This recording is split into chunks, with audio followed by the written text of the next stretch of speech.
Nothing like the limpet whistle.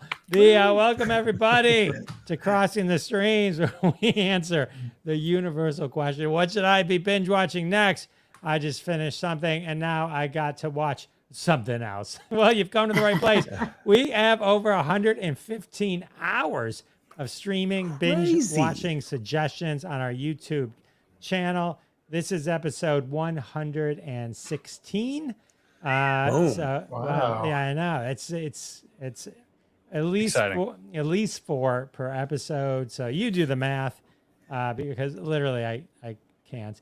And it's so hard. Anyway, we got a great show. We got Tony B back, friend of the show. Hey, Tony B. Hey, Tony B. All right, let's kick off real quick with the theme song. Tony, take it away. Here's the story of some lonely fellows and lady who spend too much time watching TV, but all of them have jobs and friends. Well, not really, just between you and me. Marcy. They made a live show out of their hobby. Every TV watcher's TV watching dream. Jeff, Ron, Sol, and Bob, and then there's me. They call it Crossing Streams. And then one day they went live on all the platforms. You could hear the people laugh and shout and scream. Still can't find another word that rhymes with platform. But man, we cross the streams. All together. Come on. We cross the streams. We cross the streams. That's the way we do it here. We cross the streams. All right. What's up? Hey, Lee. We always lose it at the end there, but I like our enthusiasm. It's the microphones. It's the microphones. What is that? They cut it off. Oh, Tony has his own sound. Was that our fan? I know. What's up, Jerry? Jerry, I want to congratulate you, Jerry Chacon, on fixing your situation. I've been reading about it on Twitter, and I won't talk about it except to say that it sounds like you've been through a lot, and I'm happy for you. Oh, that's nice to say. Well done, Jerry. Well done. Go, Jerry. Jerry's the best. We got a lot. We missed it last week, but Tony B had a birthday last week. Happy birthday. Happy birthday. That's very nice. Appreciate it. 28? 29? What are you? 38. 38. Wow. Nice. 38, and he's got a baby on the way. Amazing. Awesome. I've got underwear that's 38. Tony's got Tony is the first person ever to have a baby. I'm sorry, that's the impression I get looking at your Facebook. It's true. I love parents and their first kid. Yeah, because we're all excited and stupid. Yeah, it's awesome. I remember suck the life force out of you. Yeah, I can't wait. I think it's like when you have the second kid, it's sure. It's like you just do everything the first time. You go to Sesame Street Live and you do all this, and then the second kid, you're like, oh, I already did it. Yeah. Well, don't Sesame Street right? tape. Yeah. Don't tell my wife, but hopefully this is it. So we'll say, I don't know. No, you got at least Tony. You need at least 2-3 kids. I could see it.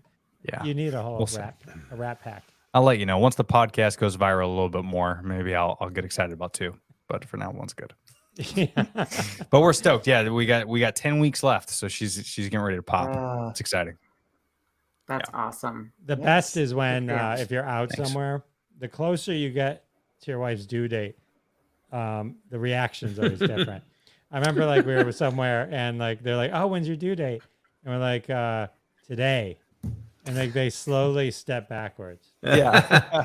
like she's gonna burst water all over. Like her last week, she's gonna be out to Chili's. Come on. Right. No. That's funny. I'm definitely gonna steal that. I'm gonna use that next time we go out to dinner for sure. Absolutely. She's getting ready to blow. Yeah. Right. So I don't know anyone who died this week, but we did as Succession ended, Barry ended, and Ted Lasso ended. It was so do not wreck Ted Lasso. Don't wreck Barry. I didn't watch Barry. There's nothing to wreck with Ted Lasso other than to tell you it hits the landing and it's wonderful. Great. There's literally nothing to spoil. Yeah, I just finished it literally 5 seconds ago. I just watched it unbelievable. Hopefully someone's talking about it now, or are we gonna wait? Oh, we were gonna wait because people probably still haven't seen it. But like, I'm gonna be watching it just right when this Yeah, ends. yeah. we So wanna I mean, watch but it. just know, I thought the season itself was a little. There were some episodes that were like, huh, and then some were like some were great. The last 2 episodes were great. So, I don't think anyone's in for any disappointments. That's good. Great. That's good because I do agree with you. Some of the episodes this season I thought were a little dark and a little off the vibe of the previous seasons, but I'm glad to hear it landed well. I will say I started Succession this week, so I'm 6 episodes into season 1. It's a heavy freaking show, dude. I hadn't realized how it's a lot going on in that show. It's kind of dark. Didn't Succession follow Westworld when it was on initially? I don't remember. Because I think that's why I never watched it, because I was so worn out by Westworld. I was like, what just happened? Because I never understood, especially the last couple of seasons. Because Westworld just makes stuff up. I gave up on Westworld. It didn't interest me anymore. The first season of Westworld was decent. It was exciting. And new, First season. After that, So let me ask you about Succession, because I know we got a heavy show. But so me and the wife been trying to like make time to do it, but we're always stuck in these new shows. And like I know I get into it, but is that something where like episode 1 my wife will be like, or is my wife and I were obsessed with Obsession. Really? I can't get past number 4. Really? That's number 4. I'm 80 TV. Attention deaf. Wait a minute. Episode 4 season 1, episode 4? Season 1, episode 4. I can't 4 or 5. I can't get past it. I was impressed that you said you've done 6 so far. Yeah. I will say it's the same thing over and over. Yeah, I've heard that too. Yeah. But I love it. The characters are so great. And there's just the acting is so good. It's kind of like Ted Lasso, even though some of the episodes in this last season were maybe not the greatest, but the characters are so great. You just love watching the characters. Succession is the opposite. You hate them all. There's no one to like in Succession, but it's still a really fun show. The episodes I watched, I had this. I wanted somebody to wash Kieran Culkin's hair. It's like the dude never took a bath on that show. He's so good on that show, dude. he's great, good. But his character, I don't know. It's he gets better and better and better. I say, Marcy, go back and. I know. I do. I will. Yeah. So am I the only one that it kind of strikes me a little bit with an Umbrella Academy vibe that you got these people that are all kind of part of the same family, but all have different angles and different agendas to it. It's I don't know if you guys saw Umbrella Academy, but to me, it's got the same vibe to it as that show. Yeah. So nice. I hear Billions is really good, but I haven't seen that's that. if Howard were on the program with us, he'd be talking all about that. Billions is good. Past, actually. So, cool. All right. So cool. I think that's that. All right. Let's jump in. Last week, episode 115 was a doozy. We had The Founder, which is one of my favorite movies. I love that. We talked about Friends. It's just a show not many people have heard of. And, Late Life, Big George Foreman, and Air. Yeah. I loved Air. Air is amazing. So everyone go see that. This week we have we do not have About My Father. Sal's power went out. So we'll get that next time. Yeah, I just talked to him. He's still down. He's down for the guy. We have Love and Death, Smartless Live, All Quiet on the Western Front, and The Iron Giant. Yes, that Iron Giant. That one. Hey, by the way, can we just mention that Sal, of course, he would do About My Father? Well, yeah. That's fantastic. I can't wait to hear it. Yeah. If we have time on the back end, I do want to circle back around to Air because I've made some observations on that show that I think all of us could probably relate to, but only on the back end if we have time. Yeah, sure. We'll have time. Okay. Uh, All right. Well, let's kick off with the Oh. Iron Giants. Nice. Oh, I'm Nice. first. Okay. So you may wonder, why is a 61-year-old man talking about a 25-year-old animated movie? I'm going to tell you why. Because I loved this thing when it came out. My kids this was 1999? Is that, I think that's what it was. Yep. So my oldest son was 12. He was interested in it. My daughter was 10. She was interested in it. My youngest son was 5. They all saw something in this, and we played this thing over and over and over. And I never got sick of it. I loved it. The storyline is this. I'm just going to throw it out there. It's 1957 Maine, and Sputnik has been launched, and it's freaking out the United States. And at the same time, there is this robot that comes from, you never know where it comes from or what the point of it is, why it comes to Earth, but it shows up off the coast of this town in Maine and is befriended by a little boy named Hogarth. One of the great things about this movie is that it came about just prior to CGI taking over everything. You know, this was the Star Wars, you know, the middle three, the garbage shit, whatever the hell they call them. I don't know. They're just awful. And so it's a traditional animation. They had the very barest CGI in it, but it was the cast. You had John Mahoney playing the general who was hunting down the Iron Giant. You had Christopher McDonald, you know, who played, was Shooter Hobbit. McGavin, right? Oh. And you had Jennifer Aniston was Hogarth's mother, and Harry Connick Jr. was the resident beatnik and sculptor in 1957 Maine, who everybody misunderstood. But it was just a really sweetly done, innocent. It may be the last animated feature I've seen, even counting Disney's, where there weren't double entendres that had to do with sex or some kind of other allusion to adult themes that didn't really belong. This thing is so sweetly done and so innocent. And yet it's so, by the way, the voice of the giant is Vin Diesel. Oh, interesting. Wow. Yeah. And it's he's Groot, right? I am Groot. That's the same voice that he uses for the Iron Giant. And like I said, they don't know where is it the same voice he does in Fast and the Furious as well? Yeah, pretty much in everything. I don't think he has much range. It's very limited. But the whole thing works so beautifully and so sweetly that now my grandsons are watching it. And when they come over and they spend the night, they watch it at least twice, you know, and It's an hour and a half. And I always sit down and watch it with them. The whole point of the movie is that this robot shows up out of nowhere, and the town, because of the Sputnik scare and the space race and everything, mistakes him for an invader who's going to kill them.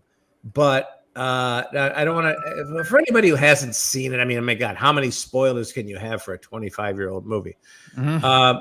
The whole point to this movie is that the robot actually has a personality of his own and makes decisions on his own because he doesn't want to be what he was created to be, which was just a pure destroyer, right? He actually identifies with Superman and calls himself Superman. And there's a couple of instances in the movie where he's on autopilot, and Hogarth, the kid, is pointing a toy ray gun at him in 1957, right? And the robot just reacts because it's an instrument of death come from some other planet. he just reacts. He doesn't want to hurt the kid, but his eyes get wide and he shoots laser beams, right? And Harry Connick Jr. rescues the kid and says, okay, we don't know what's going on here. We can't let this kid be in any danger. Well, Hogarth, the way this story goes, this kid teaches the robot that he doesn't have to be a destroyer. He doesn't have to be a killer. And he tells him, you don't have to, and the robot eventually says, I am not a gun. Which is really, I mean, 25 years later, it's still fresh, right? So I don't know why that, I mean, I guess I do know why it affects me so, because I've seen it through my kids' eyes and I've seen it through my grandson's eyes now. And even through mine, it's just such a sweetly produced and scripted movie that doesn't reach too far. It's not saccharine. It doesn't make you kind of gag like some of the Disney stuff. It has a point, but it doesn't beat you over the head with it. And I just it's just one of those movies. It's one of those 3 to 5 that I think everybody has, where it's like Shawshank, right? I turn the TV on. If Shawshank's on, I don't care if I'm 2 minutes in or an hour in, I'm watching it. This is the same with this movie because I always see something new. It's voiced perfectly. It's directed perfectly. There isn't a false note in it. And the ending is so they stick the landing so well in this, which they don't often do in animated features. That's it. It's just it's a perfect popcorn cotton candy movie to watch with a kid. It's directed by Brad Bird, who's kind of a legend in animation. He did. I didn't know that. He did The Incredibles, Ratatouille. Oh, okay. All right. He was part of The Simpsons way back when. Tom Cruise film, Mission Impossible, Ghost Protocol. Anyone? Had no idea. But he was also like on part of the team for like the Cars movies, Toy Story, Wall-E, Up. Wow, didn't know any of that. Oh, that explains why this thing was done so well. Bob, did you see Babe the Pig? I love that movie. That's one of my favorite movies. And so when you talk about stick the landing for a children's movie, to me that's kind of like the gold standard. Yeah, it really is Babe. So how does it compare to Babe? I think that Babe has life and death themes, just like the Iron Giant does. But I think that Cromwell, who played the farmer in Babe, is so good. I mean, there's so little dialogue in that movie, especially from Cromwell. So it's very similar, I guess, when you think about that. It's innocent. It flirts with some dangerous things, but it doesn't freak kids out. I don't know. I just because a lot of movies, especially animated film, they're crossing some lines where it's like, if you're below 10, maybe not. Maybe we don't want this thing. But like back 20 years ago, the Babes of the World, the Iron Giant, those are classics that you can actually watch with a kid today, and it's not too much. Well, I used to do a joke. I don't do it anymore because it's old. But I used to say I had trouble dating because people would say you gotta have a movie line. You're like you complete me. You make me want to be a better man. I said every time I drop my date off, I said that'll do, pig. And it just good night, everybody. I think that lands well still. I mean, All right, that'll do, Bob. We're gonna move on. Well done. So awful. Oh my God. You don't do that joke because it's old. It's old and it was bad when it was new. Right. Yeah. Oh man. All right.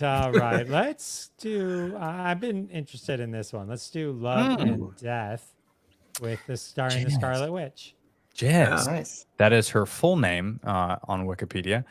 So has anybody seen this? Show of hands. No, but I'm very curious.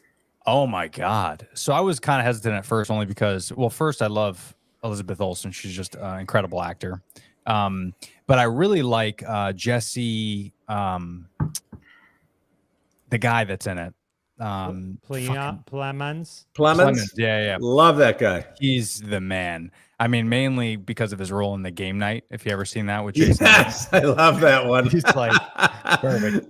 But he's a great actor, and the whole cast was fantastic. He's even got Jessica Jones in there, so I was like, I want to watch it, but it was kind of like one of those adaptations of a real life story, and they might butcher it a little bit, and they might Netflix it too much, if you know what I mean by that, where they like drag out a stupid story. So I went in not knowing really a whole lot about this, except the fact that Jessica Biel also did a movie called Candy.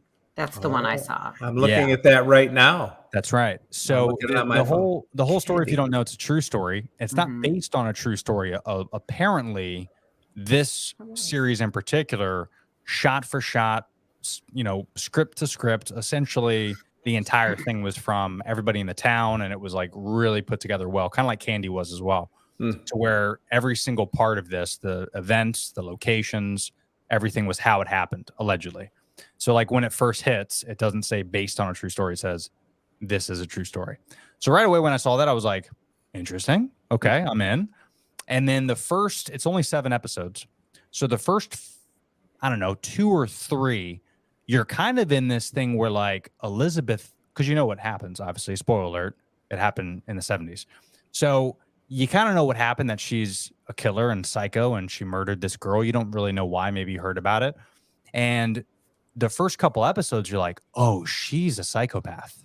She did it, because she ends up, wanting an affair from Jesse's character, which is Alan Gore, which is the husbands of this lady Betty that she ended up killing.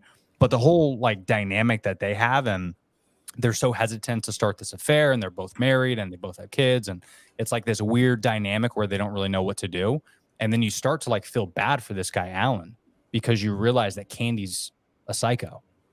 But then episode 5, again, spoiler alert, she's really not a psycho. When you see the history of events kind of play out, you're like, I don't really know. I don't really know if she's a psycho. And then episode 6 happens. And then you're like, hold on. So now we're going to trial.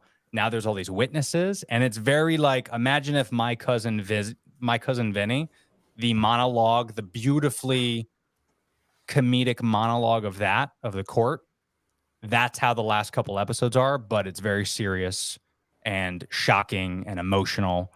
But you look at those monologues and you're like it's intense. You know what I mean? Like you could watch 10 episodes just of that. And so the last 3 episodes really got me. And I think this is probably one of my favorite shows that I've seen maybe this year. Wow. It's a really good show. I'm very shocked that it only got, I'm looking at it right now, 62% on Rotten Tomatoes, which, they're hit or miss. But I was very impressed with this. I think it's worth the watch if you're into like those murder mysteries. Just be prepared that the first couple episodes are a little slow, but the way it builds up to the end and the final verdict and everything that happens, it's very satisfying the way it ends. So it's a 1-season deal. Yeah, I mean, unless she kills again. She probably will. But she's in Georgia. She's still alive. There was only one person that got killed, and that was Alan Gore's wife in it. But yeah, it was very interesting to see both sides of it. And then after that, watch Candy, which we watched, and a lot of it is like shot for shot. The verbiage is the same, the script is essentially the same, a lot of different scenes, because that apparently is from the witnesses what happened. So it was interesting. I really enjoyed it. I think you guys should watch it. And of course, it's on the new Max, not HBO Max, Max. Yeah. I saw the funny. What's going on with that? I saw the funniest tweet. It said, "Your move, Peacock." That's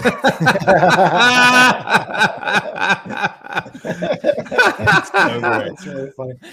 Well, for those of us that watch English Premier League soccer, we've been calling it the cock now for 2 years, and it is funny. So that's a funny tweet. I don't know why they changed it to Max, but apparently they're making it to where it's because it's Discovery. They merged with Discovery, right? So all the shows, HGTV and National, like all that shit's on there. So I guess they just wanted to get away from the HBO path, just stick with Max is a horrible name, though. I mean, it's Cinemax. But this Love and Death is David E. Kelly. That's right. Oh, okay. He created this, or at least this concept of it. And And You're saying Betty Gore is the one that gets killed, Lily Robb? Yeah. Betty Gore's in Shrinking. She's That's right. Harrison Ford's daughter. Oh, She's okay. Jesse Plemons is married to Kirsten Dunst. Yes. Yeah, isn't that Really? strange I love one? Kirsten Dunst.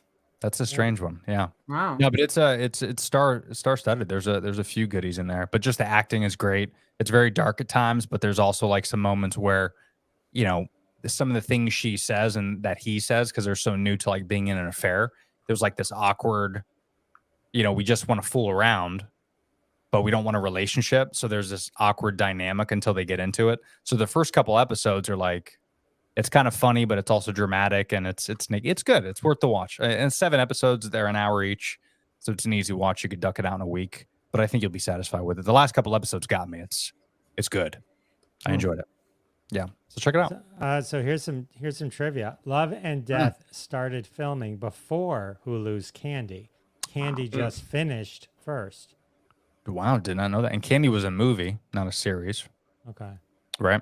Yeah, but they're like you said, they're both based on the same thing. Yep. Yeah. Yeah, that's interesting. Yeah, very fascinating. Am I correct to say that Justin Timberlake has a quick cameo in that Candy movie, or am I thinking of something else that you had I think to he know? knows Jessica Biel, so he might. I know, but I think there's He like knows this. her.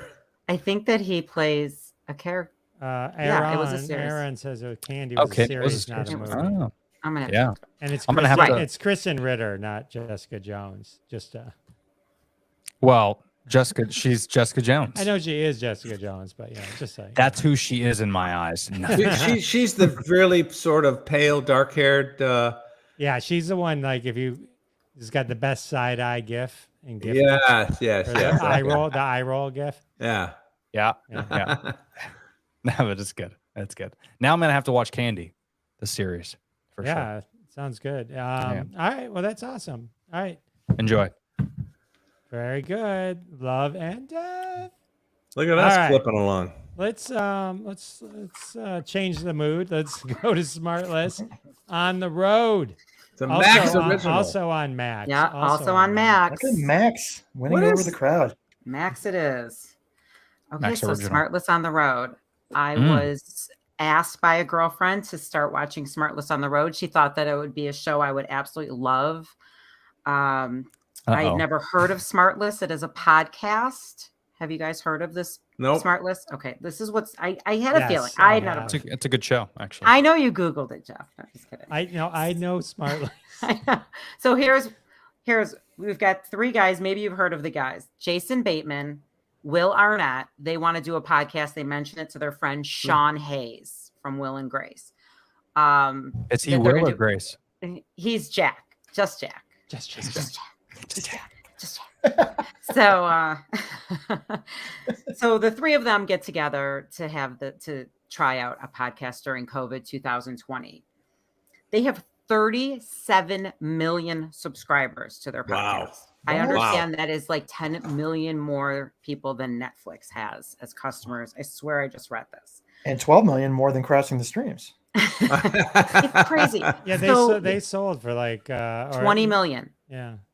$20 million. I mean, like, To who? they're just like, we're famous. Let's have a podcast and talk about nothing and banter and call each other dicks. And tell the world, like, so here, let me tell you why it's on Max. So they decide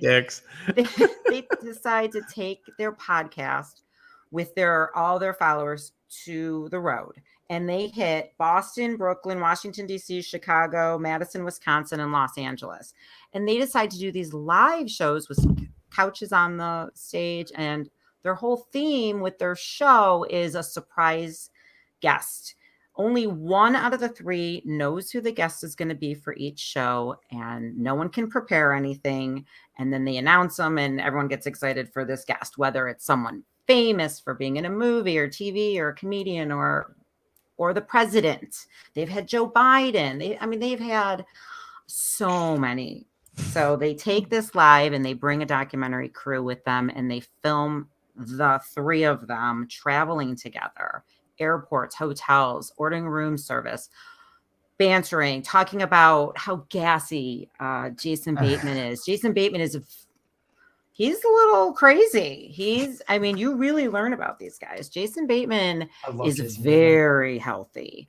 He is very worried about being fat.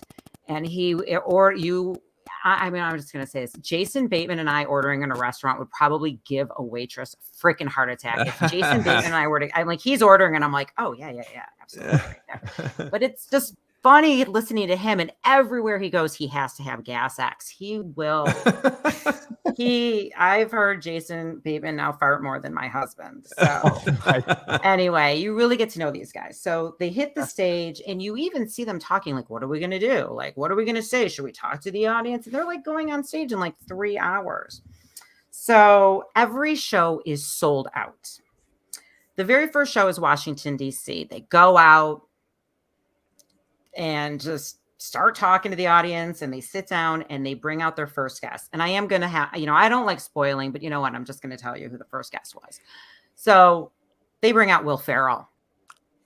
If I'm in the audience, I'm going, how exciting is that? He comes out in a ruffled tuxedo, smoking a cigarette, and it's hilarious. Then the next show is in Boston, and they have an early and a late show. I am literally getting my nails done. I have a manicure appointment and I need to get caught up on this show so I can talk about it today. So I'm watching, and their special guest is Conan O'Brien. Now I've got a French manicure, and I know you guys, I know you know what that is, but I'm like laughing so hard. My manicurist is yelling at me, no more, she's Russian, no more comedies, because I'm shaking and she's trying to do my nails. So anyway, that's Conan O'Brien is the early show. Then the late show. And they even say, we know you guys are drunk, and they're all excited. And they bring out an MIT professor to talk about AI. Whoa. Oh my. They got chewed on Twitter. People were leaving. They were so bored. I was like, what the fuck? Fast forward. So it's touch and go. They learned a mistake from that. But they have some really good guests throughout. They have Kevin Hart. They've got David Letterman, Jimmy Kimmel, and sounds kind of Joe Rogan-esque in that he gets the big names, and then every seventh show is a complete dud of a show that nobody gives a rip about. Well, they won't be doing that anymore, I'm sure. Well, yeah, they learned, they talked about it. So anyway, it's an interesting show. It is more about them and less about the people on the stage. And I actually was talking to my brother earlier, and I know he's watching this, and he couldn't get past 2 episodes because it was too much of them. And I get that. I mean, some of it's funny, but some of it's annoying. And I do kind of like to fast forward to see who the guest is. There's 6 episodes, and it is just interesting hearing these 3 guys. They all share a big suite. Like at the 4 seasons, they're all together. They're always together. And you actually get to see Will Arnett, being a really good dad, and Jason Bateman being really gassy. And Sean Hayes, you learn a lot about him too, about coming out and being raised by just his mother and how his father walked out on his family. So, nice. I actually do recommend it, but I recommend 2 episodes at a time, because if you don't want to binge watch 6 episodes of these 3, you'll get annoyed. Do you know what I mean? It's like having a house guest, and it's like, why don't you leave and come back next year? These are the type of series that are good to have in your back pocket, where you're watching something and you just need a break. And, Right. and there's no time frame. You don't need to finish this series, and so you just kind of watch this, right? Yeah. So, all right, that's it's kind of like have. Letterman's show, right? The next guest, or My next guest, please. Or whatever. which was good, but you can't binge that. You got to watch one at a time. You're like, all right, that's enough.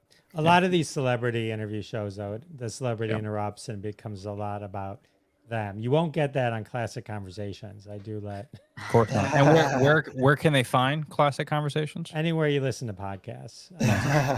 Marcy, does Ed Holmes or Jason Sudeikis make any appearances? I don't think so. Bradley Cooper was there as a surprise. Was it really not Holmes. Helms. Yeah. No, I don't. Yeah. I haven't finished it though. I'm sorry. I did the best I could, but okay. Like I said, I will during a manicure. I will say, aside from Classic Conversations, it's probably one of my favorite podcasts that I listen to. It's very. So you do listen. Okay. Yeah. Well, because they don't do video, or at least they haven't. I don't know if they do it now, but it's only Right. audio, and every single guest is a surprise on the So audio. They've always their done that. dream guest, who they really want, is Howard Stern. They That would be want sick. Howard Stern. That's what Yeah. I read. I don't think So- he's been on any podcast actually. Yeah, I guess he's a hard interview. He's I the think best the best interviewer, and won't let people interview him. No, Yeah, Letterman Letterman had him. Letterman's I Yeah. think it's only one. But Yeah. that was a really good one, a good show. I mean, just go and find the Letterman episode. I mean, it was great having him. He's amazing. I mean, I'm a huge Letterman fan. I haven't listened to Fly on the Wall, but I hear they interrupt a lot, which is fine. So, Cool. very good. All right. Good job, Marcy. Good job. Thank you.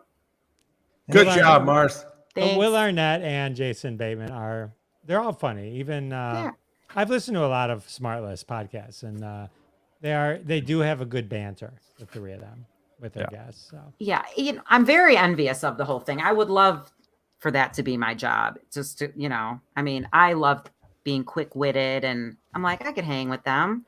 I want that. We should take this on the road. Are you gassy? Can be. I'm willing to learn. eat a lot of beans, and we'll talk. All right, let's move on to All Quiet on the Western Front. Looking Yes, forward sir. to this. This is Yeah. Netflix and Ron Lippert. And Netflix, leave it to me to bring in the foreign element to crossing the streams. But let me just say this: you may have noticed, those of you who keep track of Ron's reviews, that I have switched the last couple of weeks to movies, and that's only because I haven't had time to get back into seasonal shows, because I'm going back to older stuff that I haven't caught up on yet. So, Succession being my number one right now that I'm working on catching up on, but there's a number of other ones like Justified and a few others that I have not gotten to yet that are like glaring holes in my repertoire. So I switched to a couple of the movies that are sitting out there that really excited me. And this is probably near the top of it. All Quiet on the Western Front was required reading for me when I was in high school. I read the what I thought at the time was the original book, 1979 version. Turns out the original book was actually from 1930s. So this is an adaptation of the 1979 version of All Quiet on the Western Front. Is that me? Can you hear me? Are you guys getting static? A little bit. Okay. A little static, yeah. Here's what's interesting about the production of this particular movie, you guys. Would you believe me if I told you that the young lady, Leslie Patterson, who produced this film, who was a All Quiet on the Western Front book lover back when she read the book, would you believe me if I told you that she spent 16 years trying to get this Wow. the film adaptation of the book produced into a movie? Did not get any takers. No one was buying the rights to this film. So here's how she did it. She was a talented runner, and this is a true story, you guys. I couldn't make this up. She started racing in triathlons and marathons, and would take the winnings of her races to then extend the rights to the movie adaptation of the book year by year by year. She believed so strongly in this film, in the adaptation of the film, that for 16 years she raced to make enough money to extend the rights to this book. And holy cow, did that end up paying off, because it ended up turning into a bidding war that was ultimately won by Netflix in 2022, with distribution in 2023 to finally produce and show the film. So she scored big. But I mean, how many things have you guys ever been committed to for 16 years that nobody would believe? No one would believe you for, and that you have to. I know, I was going to say my your marriage, kids, right? What? Right. I think. So I just. I find Marcy's dropping the tea. Yeah. She's spilling the tea. But you wouldn't run marathons for 16 years. I don't know that I'd run marathons for $16. Listen, if I could run a marathon, I would. But no, I admire that kind of dedication. If you believe in something that strongly, sure, Yeah. I think that's an amazing thing. So, Crazy. for those of you that don't know, the original book was very much written as an anti-war novel. Yeah. It was written purely from the German perspective of what happens to a young good kid that basically gets evangelized into the war effort and the kind of the fascist mentality of World War I Germany, and enthusiastically joins up, and then little by little, as the book tells, he is stripped away of all the things that he believed in, and ultimately is killed. So it's a very dark story, and I think the film seems to get a lot of folks are ripping on it because some of the key characters and one particular key moment of the book they left out. But come on, I mean, how much can you really put into a movie? I think every big adaptation of a historic novel always leaves out some major pieces to this. So I think they did the best they could. But listen, I think that they did a terrific job. This thing opened up, as I said, in September of 2022. It has it's consistently in the 90s on the Rotten Tomato score. You're not going to know any of the cast. One of the big fights about for that Netflix insisted on when they hired their director and all the cinematography and all that stuff is that it was indeed created in the original German, that it was not going to be converted into an American traditional Mick film, but rather it was going to stay as true as they could make it to the original intent of the book, which I think they did a really nice job too. I just have to say, have any of you guys seen the movie? No. I have not. No. My kids watched it and I just didn't pay attention. I watched 1917, but that Yeah. was from the British perspective, wasn't it? Yep, And some of the American.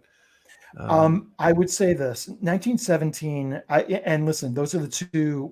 You can't mention All Quiet on the Western Front without somebody bringing up 1917, which is a terrific film, won all kinds of awards for cinematography and incredible filming of that movie. And if you look into the backstory of 1917 of how they filmed that, it really is an amazing story.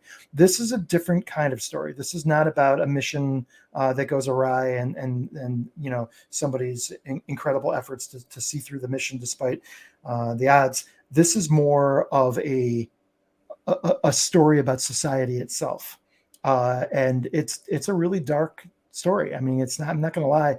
You don't feel good coming out the back end of this story, but it is a terrific telling of this. The action is fantastic. They don't leave much to the imagination. It is incredibly violent. In fact, so violent that I was shocked that some of it was able to stick with the R rating. There's a couple of particularly graphic scenes that are hard to watch. But that being said, I have to say I was really pleased with how closely they kept this to the novel, that one major part of it notwithstanding. I think they did an excellent job. The filming is amazing. It's already set up to win a bunch of awards this year, they said, not just for cinematography, but also for the acting and directing and all that stuff. So I think it's in a really good spot. So I guess what I'm saying is if you're the kind of person that wants to see a historical, dramatic reenactment of something real, this could be a film that you might want to step up and say, okay, I'll watch this one just because it's that good. So I highly recommend it. And yeah, I think you guys will enjoy it if you do watch it. Amazing. While you were giving your review, I sent you, I texted you an old Elton John song called "All Quiet on the Western Front." Yeah, and Taupin wrote these lyrics are so poignant. It'll hit you the way that movie did. Yeah. I'll just say one other thing as a follow-up is that, for myself, I was raised that the Germans, I mean, it's just hard to be sympathetic to anything German, the way I was raised, being American and Jewish and so on. Mm-hmm. But I will just say, this is now the third German perspective historical film I've seen when you include Das Boot and and movie. another one. This is a very powerful. You cannot help but feel for this young kid, German or otherwise, Yeah. of how everything in his life is stripped away in this movie. So, Wow. so check it out. Nice. Awesome. Thank Yeah. you, sir. Very nice. Thank you, Ron. Good review. Yeah. Look at that. We got 60 minutes left. We got it. We got. Well, we didn't. Sal's not here, so let's talk about Air. What do you got? Yeah. So has everybody seen Air? I don't want to wreck anything. I saw it. Yeah.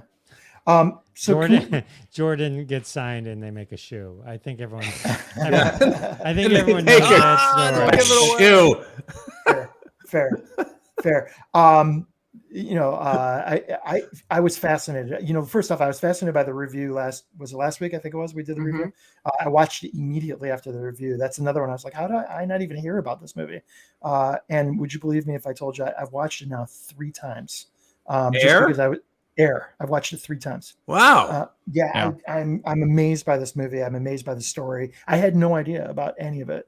And I just want to say, Matt Damon is a freaking talented actor. He's the man. He's legit as an actor. He's the real deal. Yeah. As opposed, Ben Affleck did a great job too, didn't he? He did an adequate job. I thought he was great. No, Did he direct it? Did Affleck he direct directed it. Affleck did a good. Affleck He's was a great fine. director. But Damon, you're like, damn. Yeah. Yeah. And I'm gonna kill the name. Is it Viola Davis? Is that how you pronounce it? Yeah. Holy cow! I know she won an Academy Award, so I know she won for The Help, I think it was. But she was absolutely stellar, in my opinion. Every scene that she was in were the best scenes of the movie. Yeah. That's why I think didn't I read something where Michael Jordan only would sign off on this movie if she played. I read that too. I didn't hear that. That's really interesting to know because she's spectacular as Jordan's mom. I did not see the movie, but I've seen her in other things, and she has a certain gravitas to her that she brings to almost all her roles. Yeah. And you feel that for sure in this movie. Yeah. Even in Suicide Squad, she brings it. Yeah. She brings it where it needs to be. She's good. Yeah, no, it's a great movie. I loved it. Although I must say, my only criticism is I think I had high hopes for Chris Tucker, and I wasn't fully impressed with Chris Tucker. Mm-hmm. Like, I know he wasn't supposed to be Chris Tucker, right? But I was kind of like, you could do better than that. Who was he in the movie? Who does he play? He plays the Matt Damon's. He's the like boss. He was the head of the basketball division. That's okay. Yeah. But you know, I mean, aside from I know that, what you mean. He was okay. He was okay. Because everyone else's performance was like crazy. So he, not that he did a bad job, but it was like it is. Yeah, it's a hard room. Yeah. So why did nobody see this movie? Everybody I know who's seen it loves it, but it did nothing at the box office. It was free. It was free the week after. It went Is that right? It went to Prime. Right to Amazon Prime. Oh, okay. Movies also are not doing well at all at the box office unless it's a Marvel movie or a sequel. Yeah, that's right. Yeah. Well, because again, there's just so much good shit streaming. Why would you pay fucking $80 for you and your spouse to go? Yeah, I guess you look at like even what was it? The wife and I were having this debate the other day because I drag her to all the superhero movies, and she's like, "Well, I want to see Little Mermaid," and I was like, "Pull out your phone." She goes, "What?" I go, "Just Google when is it on Disney Plus." It's on Disney Plus in July. You just gotta wait. You gotta wait a few weeks. Yeah. Like with Marvel movies, they do it smart because they drain you dry in the theater. Yes. And then 6 months later, it's on Disney. Speaking of Marvel movies, can I tell you, I saw Guardians of the Galaxy by myself today because I found out they serve wine at Phoenix at Laurel Park. I did you see this movie? Anybody see it? Jeff and I both saw it. Okay. What a mess. What a shambling mess of a movie. I loved it. I loved all the stuff, that they brought in from the other two. They gave Bautista a lot more to do. And that was funny. There was a lot of funny elements, but it was very, Rocket, his story. I mean, it's basically Rocket's story, right? Yeah. But what a mess this thing was. I left going, what was all that? Did you feel that way? I enjoyed it because I happen to love Guardians of the Galaxy, but I don't disagree with your assessment. I'll tell you what I was watching today. Wow, hot mess garbage. Ant-Man, Quantum Man. Yeah.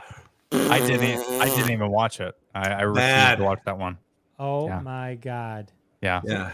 And by the way, on Guardians of the Galaxy 3, I didn't even watch it because I've heard mixed reviews and I'll just wait. But you got to think to yourself, it's hysterical that this guy that directed the movie got the job at DC Studios when this movie was coming out. So it's like he could have put in a lot less effort, maybe. Yeah. I mean, who knows? No. James Gunn did not put any lack of effort into this movie. I'm aware. I know. He cannot be accused of that. Of course But, not. But I mean, at the end of the day, it's like this is your last movie, so yeah, you're gonna do it big. But No, he loves Guardians. It was So Guardians is the only franchise that I watched from Marvel. I don't care about any of them. And listen, Bob, it is a bit of a mess, but honestly, I think all three of them are sort of a mess. I did. I enjoyed it. But like I said, it was such a. I kept thinking they're going to get out of this story that they started with Rocket and the whole awful place where these mutations were going on and everything.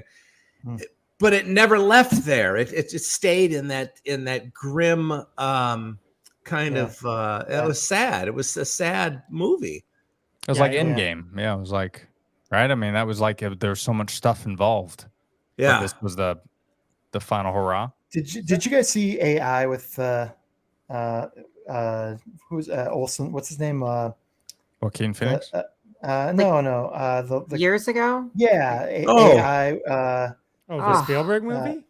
No, it was with It was a Spielberg movie. It was Haley Joel Osment. Yeah, that thing. He made it because Stanley Kubrick died. Oh, is that right? It was a Kubrick movie that Spielberg. Yeah, finished. so AI had a scene with mutation robots being executed. And I kind of thought that the Guardians, that whole part of the movie, kind of stole from AI a little bit. Yeah, but I could be right. And how about the dog with the collar on? Didn't that look like something from Up? Oh my God. The whole mutation the talking thing dog. Well, the whole mutation thing was also Dr. The Island of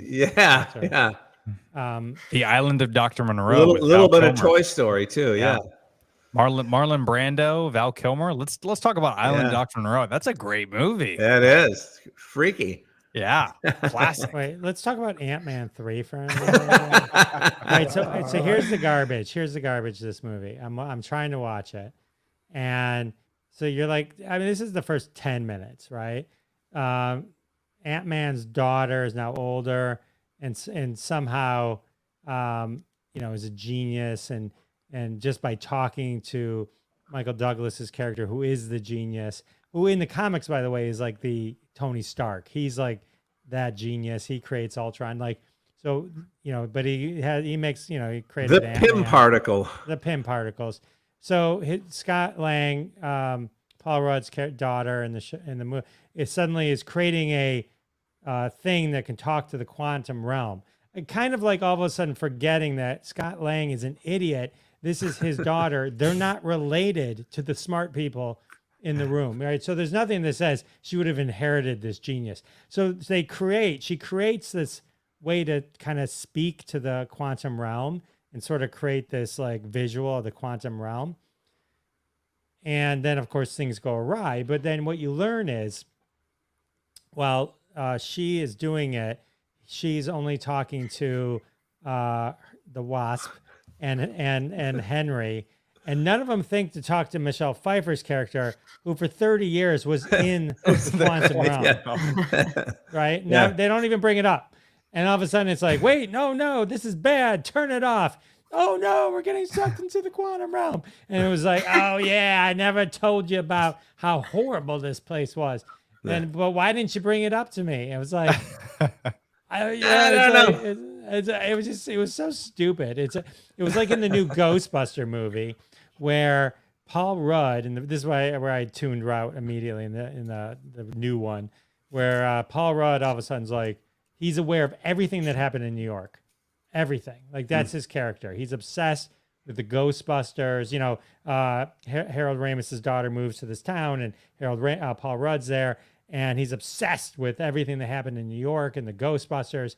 And then they move into Harold Ramis's house where he hid all the stuff, and his daughter's daughter, has one of those ghost things, right, with the ghost in it, and she brings it to Paul Rudd, who we've now established knows everything that happened in the movie and everything that happened. And goes, we got to open this. Yeah. No, really? no. Right? Really? That's your first reaction? We got to open this? It was like, after so all dumb. you've learned. Yeah. It was just so dumb. But he has to open it because otherwise you don't have a movie. Right. But then don't set up the fact that he would be the only one in the whole movie to know not to open it. It just here's one thing we're never gonna have to deal with Ant-Man. It was the guy who played Kang the Conqueror. He's done. Which is so fucked up because didn't it come out saying that it was proven false? I don't know, but let's pretend it's true. Let's just for a second pretend. Well, it's true. it better be true. No, I'm just saying. Let's hypothetically say it's true. Yeah, that's put a pin in that for a second. Right now they're saying, oh yeah, if there's a sequel to The Flash, we're gonna bring back Ezra Miller. Yeah. Ezra Miller did just as much horrible shit, if not more, worse than this guy. Which was they're proven, like, oh yeah, and they finished the movie and they're releasing the movie, which that I don't have as much a problem with. It's it's bad for everyone else, I mean, if just because one, but all of a sudden, the director right now goes, yeah, we'd bring him back. You didn't have to say that, buddy. Yeah. Right. Don't you follow how things work? Just wait a year. Yeah. Exactly. When you're actually going to make the movie, people probably won't even remember. Exactly. It's just, it's like one of those so weird, hypocritical with all these things. Yeah. And it's just one of those weird things where it already came out. Like everyone, I forget who made the argument, but all the work has been done. Like if they were mid filming and this happened, okay, different story. But the fact that it's all done and it's like you're not going to go pull off every Harvey Weinstein movie that was ever made. Yeah. Like relax. It already happened. Chill. They've got this. They've got Ezra Miller in a room, in a basement somewhere. Saying you're not going to see the light of day until this movie's been in the theaters for 2 months and we make back. It's going to be huge. This is going to be one of the biggest movies. Freaking wait for this movie. Yeah, it looks good. And that's why he's just out of the press. They're just telling him, just keep your shit together, shut your mouth, and this is going to be fine. Go ahead and take this little pill and shut your mouth. The only reason I really, really, really want to see it is for Michael Keaton. I'm so excited to see Michael Keaton Batman. Yeah. And I'm just bummed that he got, they canceled the Batgirl movie because he was in that. They pulled him out of Aquaman 2. Because it wouldn't have made sense because none of these movies had come out. Yeah. And then does anybody want to see another Aquaman movie? No. What? No. Who cares? Only if Vinny Chase is in it. and that's the funniest part. Vinny in Entourage, they picked him as a joke. Is it you, Ron? It's not me. I had muted myself. Not me. Test. Me? What am I doing? I don't know. It could be me. I don't think so. Mic check. Show's over. All right, Tony, say goodnight. Good night, ladies and gentlemen. Thanks for having me on as always. Follow me at the Berardo for the podcast, the business, and all the goodies. All right. Marcy, say goodnight. Good night, everyone. Don't follow me. Follow Marcy. Scary. Ron, say goodnight. Back of the year, Delta Airlines, Las Vegas, starting Sunday night. So see you there. Awesome. All right, Vegas. Bob, say All goodnight. right, come see me in Dayton, Ohio, June 9th and 10th at the Funny Bone, and then the Sal and Bob Show at Genetti's Hole in the Wall Theater on June 15th. All right. I'm Jeff Dwoskin. Thank you all for joining. It's not me, is it? It's you. This whole time, probably. I know it wasn't me because it was happening when I was on mute. So I don't know what it was. It was Jason Bateman. it was Ed Helms. He's farting. Smartless. Oh boy. All right. We got it. All right. Good night, everyone. Night. And that has been another episode of Crossing the Streams.